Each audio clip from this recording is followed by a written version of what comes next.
Genuinely, I do. I think Mike Matheny grew from his time with the Cardinals. He didn't know what he didn't know, and then he got into it with the Royals. I think he was a better manager at that point, but didn't have the rosters there in Kansas City to be able to sustain a career as a big league manager, and so he kind of fell off after that. So you think, it's a complete hypothetical at this point, and it's kind of a tangent. Sure, it's fun. We like tangents. But, I mean... It's better than the eyesight tangent that I was going to take us on. Right. But, I mean, if Mike Matheny were still the manager of the Royals, you think they would still be this... what is your problem? No, it's fun. It's fun. No, this is fun to talk about. By the way, nothing against Matt Quattrero. He's doing a great job this year. Clearly. Not trying to poo-poo anything there. But Mike Matheny, as manager of this Royals roster, I think they're just as good. I think they're probably, and again, this will feed in a little bit to some St. Louis Cardinals thoughts, because when people say, well, why are the Cardinals so bad right now? And a lot of people think it's, Olie Marmel. I'm like, guys, I'll give you the stats coming up if you really want them. And you might blame Olie Marmel for some of the stats. I tend to think it's more about the players for the most part. And so, if Mike Matheny were managing this Royals roster, I think they'd probably be – he wasn't great with bullpen management, and so I think you might be a little bit lesser in that regard. But, no, they're probably still above 500 at this point in the season in Kansas City. But, of course, that never could have been because he was Dayton Moore's guy, right? Like that front office and that coaching staff was lockstep in the way that they saw the world and saw the sport. And so not to get too deep into it, but I thought, all right, that's probably the reason that, they made some changes. It was sweeping changes at the time and seems to be going over well with the new front office. And for the time, the manager's doing a nice job too. Yeah, I mean, the players themselves, I think, would have played to a better record than maybe was expected around this time. But I'm glad that they have the people in place that they have. I'm glad that Matt Quattro's there. I'm glad that J.J. Piccolo is running things and appears to be going well. I mean, the trades he's made have, while we questioned them at the time, I mean, they've worked out for the most part. Yeah. Paul Reagan's in the building. Great trade. And I don't think we questioned that one. I think we knew, the deal was the Royals were going to sign Aroldis Chapman to be a trade chip, and then he ended up turning into a bona fide starter when they were able to move Chapman. So we like that. Yeah. That's a nice move. It's worked out. And the signings that they made in the offseason so far, Seth Lugo, man. I mean, that's big Seth right there. That's big stuff. And Michael Wacha's been pitching better. Well, what's his ERA right now? It was rough. I don't know. Yeah, it was a rough start. But the last couple starts, he's, I believe, been 2 earned runs or fewer. I'll have to look it up. Maybe coming around a little bit. It's like 4-something now, yeah. He helped me out an underdog the other day. I know 4-7-1. There you go. But I mean, we'll see if that keeps going. As far as the Cardinals, though, Lance Lynn, if you had him an underdog, I don't know if he maybe got you what you needed. Unfortunately, I would think it was a lower than in terms of the lower outs than. recorded. Okay, so if you were guessing lower than on outs recorded, on Lance Lynn's stats, outs recorded, whatever you would have gone with, strikeouts, things like. Well, he had 5 6, Ks, didn't he? 5 or 6. There's 5. Yeah, he finished up with a couple to finish the outing at 106 pitches. By the way. Look, the first inning was weird. He gave up the homer to start things off. That's not what you want. And then the ball hit second base where they were positioned defensively to record an out on the play, and the ball hit the bag. That you almost never see it hit second base. I had it hit first base on MLB The Show the other night. I was playing against a guy, and he had a hit that hit the first base bag. It made me really mad. But that kind of cost Lance Lynn a little bit early, and to his credit, he ended up throwing scoreless innings in innings 2 through 5. But the efficiency still was like, you got to get through 6 innings, and he hasn't done it but once this year. He's not an innings eater because he hasn't been able to throw enough strikes. His strike percentage in almost all of his recent starts has been lower than what you would target, and even if it's not a ton of walks, I think he only had 2 walks last night, it's just the deep counts that are getting to him. And in a game where you knew you needed to have a lot of innings from him because the bullpen was sapped, and partially because of starting Matthew Liberatore, again, knowing he wouldn't be able to get very deep into the game on Monday, these are the decisions the Cardinals are making, and it's baked into that they need a guy like Lance Lynn to go deeper. He didn't do it. He gave up 4 runs for the 3rd consecutive time in May. His May ERA is over 7 in 3 starts. So now you suddenly look at it, Andy, and go, what we were saying about this starting rotation for the Cardinals, it's not really that way anymore. It's not this unit that's doing its job as advertised. There are holes, and the boat is kind of filling up. Their starter ERA is like 24th in baseball. And that was the thing that you said, okay, they're middle of the pack where they need to be. Well, that's a bottom 10 unit right now. The bullpen's still doing okay, but offensively, remember when Olie Marmel talked about it a number of days ago that he doesn't really think it's runners in scoring position that is the issue mainly for this Cardinal offense. It's more just generally they're not putting together the right at-bats. There's now a distinction kind of building between what they are in neutral settings versus what they are with RISP. 191 is their new batting average with runners in scoring position after a 1 for 10 last night, which is a dead last in Major League Baseball. Yeah. So clutch hitting is abysmal. It's awful. It's awful. And their overall batting average is 225. And that doesn't sound good on paper, but when you realize that batting averages are down across baseball into like the mid-230s, it's honestly not all too dissimilar. You could have a game on Friday where I'm not saying they will, but let's say they did have one game where they rack up another 12 or 14 hits, which they've been picking up hits. The last 5 games, I think only one has been below 10 hits, and it was last night when they had 9. So it's not that they're not getting guys on base and getting hits. They're not doing it in clutch situations. And it was interesting to me to hear Olie Marmel characterize it last night, that wasn't really a game that he would point to and say we didn't come through with our opportunities. They had a runner on base in every inning, I think, but the third. And they only scored a singular run in 2 of those innings. To me, that is a team 1 for 10 with RISP. That's a team that's still struggling in that area. And maybe it didn't feel like that last night because, and I was trying to kind of diagnose why that would be. Is it because you're down 4-0 in the first, and so you don't really think you're in it anyway? And so when you don't come through with opportunities, it doesn't really feel like a chance missed because it wasn't like the tying run in scoring position. That might be a misnomer because they had opportunities last night to score, and they just weren't able to come up with them. Yeah, and I mean, Paul Goldschmidt did homer last night. He did, thank goodness. That's a little bit of a bright spot. Yeah. As he tries to come out of the awful slump he's been in. And guys are still getting on base. But you left 11 of them on pace last night. And you just can't keep doing that. It's just not sustainable to have that happen on a consistent basis and hope that your pitching staff is going to bail you out. Because I'm not putting too much of the blame on the pitching staff, at least. I think it's about where we can expect a type of ebb and flow.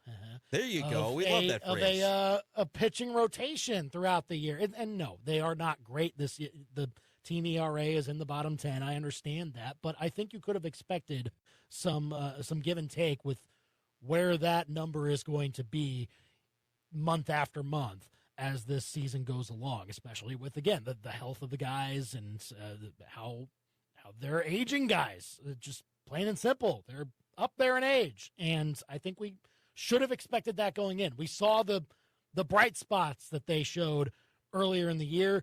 Now they're coming back down to earth. And so the offense had to be the thing that made up for it. And very, very clearly it has not done so at any point this season. Yeah, it's a little concerning to think about the idea that the Cardinals might be beyond the stretch where their pitching was carrying them and that stretch was wasted by an offense that just hasn't done much. Because if the offense is in the dire straits that it's in, that's got to be resolved one way or another.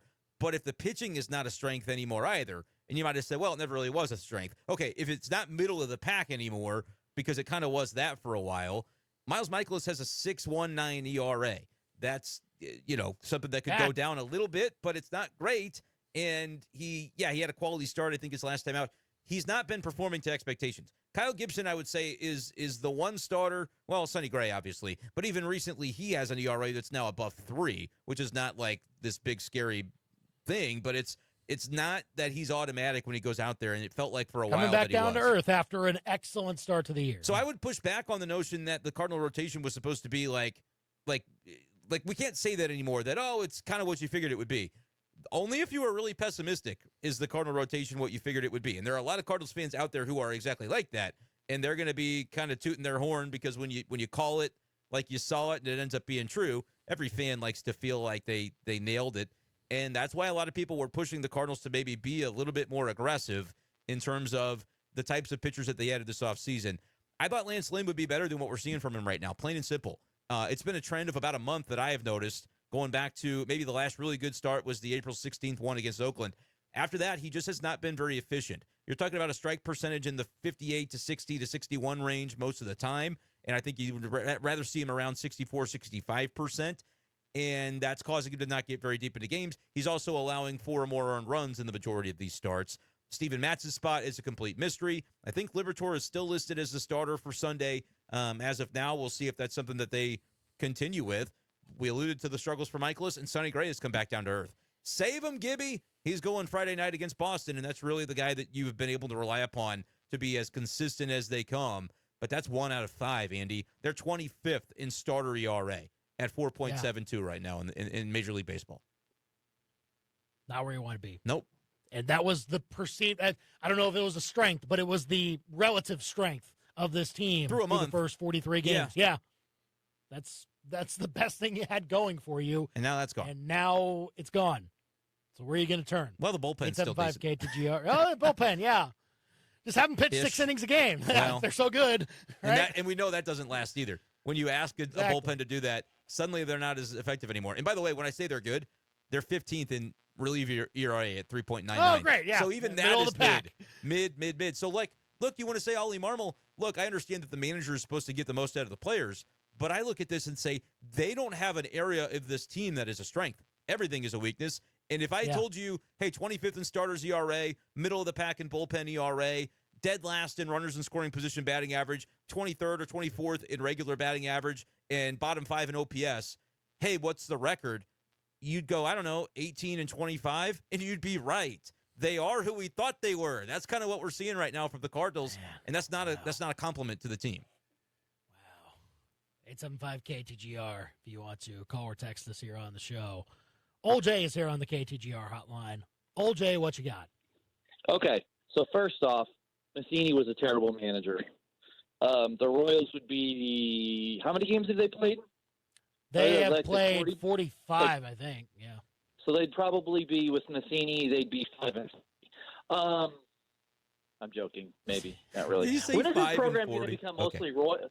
When is this program going to become mostly Royals? Because the Cardinals suck. They're going to suck. Does he want the real they answer? Need a new front office. I mean, we're talking Royals still. We talk Royals on the show. Hold on. You answer first, and then I'll just be honest with you. Andy, you answer it first. Maybe this makes me a bad radio host. I'll let you answer, though, and I'll give my bad radio host answer. Okay. I mean, we are a Cardinals affiliate, so, I mean, that's there is one that. good thing. I don't think that's just the only That's thing. not my answer, though.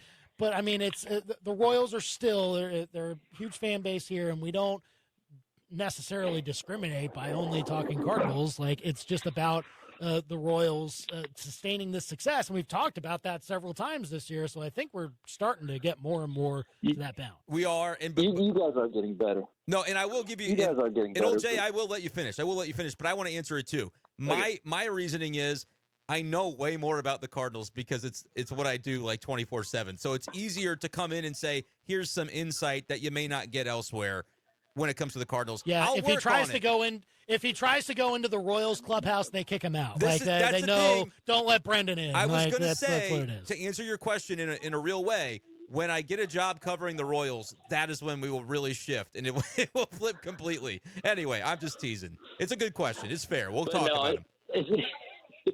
No, but so you guys are right. The Cardinals are what we thought they were, and the more and more I think about it, Olie was just put in a crappy spot because if I remember right, the Cardinals were in the playoffs when they got rid of Mike Schilt, right? Yep. Haven't been back since, right? Well, once they did Olie's first year. Yeah. Okay, but they got Albert Pujols that year. They're not making it last year. Yeah. Right. So I don't think he's a manager. I think he's probably better than what the record is showing. But the front office has not given him anything to work with. And if this offseason was just a perfect example. You needed pitching, and you got. Gibby's been decent. Been good. Gray's been decent, but you didn't need decent. You needed good, and then maybe a couple decent. It's frustrating, but the season's over, and maybe we should start talking more Royals, even though that hurts my Detroit heart. But yeah, I mean, hey, we're gonna find more opportunities to try and get Royals in for sure, and appreciate the call, OJ, here on the Big Show.